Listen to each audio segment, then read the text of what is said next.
let me tell you a story. Hi, my name is Bernard, and this series of videos will be about this bloke who I'll refer to as James the Convict. He was convicted of stealing lead in 1836 and subsequently deported from the county of Essex, England, to become the first person with the surname Whipps here in Australia. James is my great-great-grandfather. I will offload all that I have learned about James over a series of videos. This first video will be about James's home in Essex, England. What was it like when he was growing up? What was happening before he was arrested? Let's get into it. Before we talk about James the Convict and the events leading up to his arrest, let's talk about what was happening in England during the reign of King William IV from 1830 to 1836.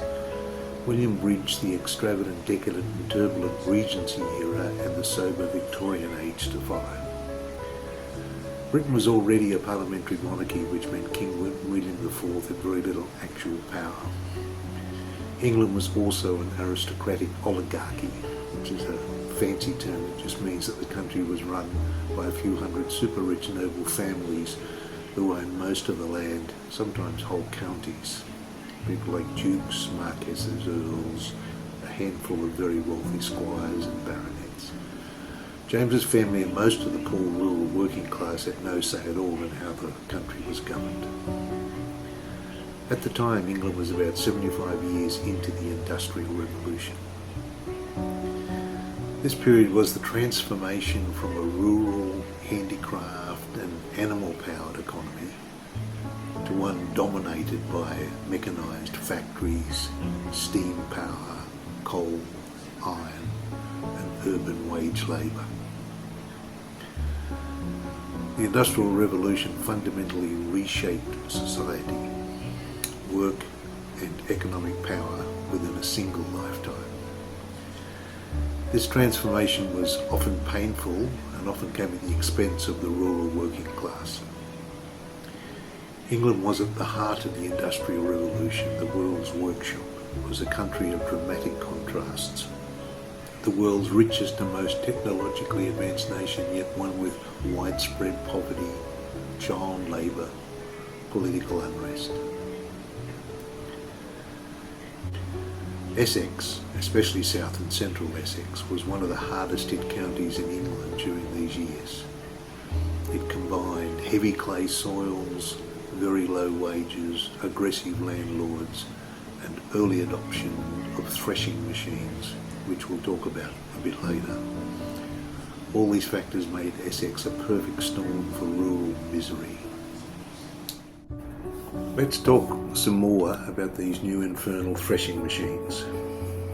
These machines mechanically separated the grain kernels from the stalks and husks, most commonly in wheat, but also in other crops such as barley, oats and rye. They did that far more quickly and efficiently than farm labourers, replacing up to 60 men in a single noisy, dusty day. The increased productivity was great for the wealthy landowners, but not so much for the poor farmers and labourers who were already suffering from widespread poverty. In 1831, when James was entering his teens, there was a major uprising called the Captain Swing Riots. Essex was in the top 3 most violent counties involved. As they say, the peasants were revolting. Hundreds of threshing machines were damaged or destroyed, or their owners threatened. The desperate rioters were demanding higher wages, an end to unemployment caused by threshing machines, the reduction or abolition of tithes, and lower rents. Unfortunately, the government clamped down hard on these desperate rural labourers. 90 Essex men were tried. 5 were hanged on the spot.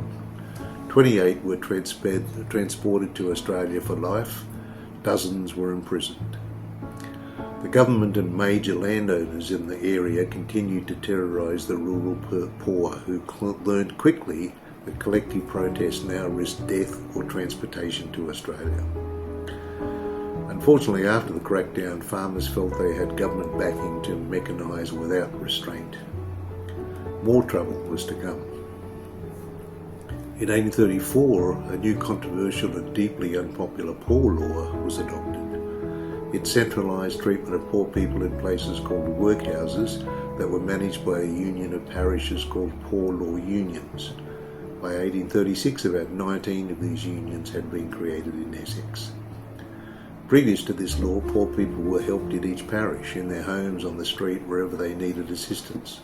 When each parish stopped supplementing wages, families faced starvation or the workhouse. Outdoor relief to poverty-stricken men almost completely stopped by 1836, the year of James's arrest. By then, wages in South Essex were already the lowest in England, 7 to 8 shillings a week in winter.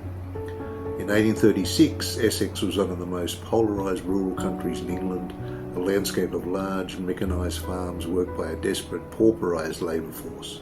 Poverty was devastating the rural workforce, and there was widespread and smouldering hatred of the workhouse system. Such were the circumstances leading up to our James committing a crime that saw him transported to Australia and creating a life here. Your descendants, including me, thank you, James. I hope you enjoyed episode 1 of this James the Convict series. If you leave a comment, I'll be happy to respond. See you in the next one.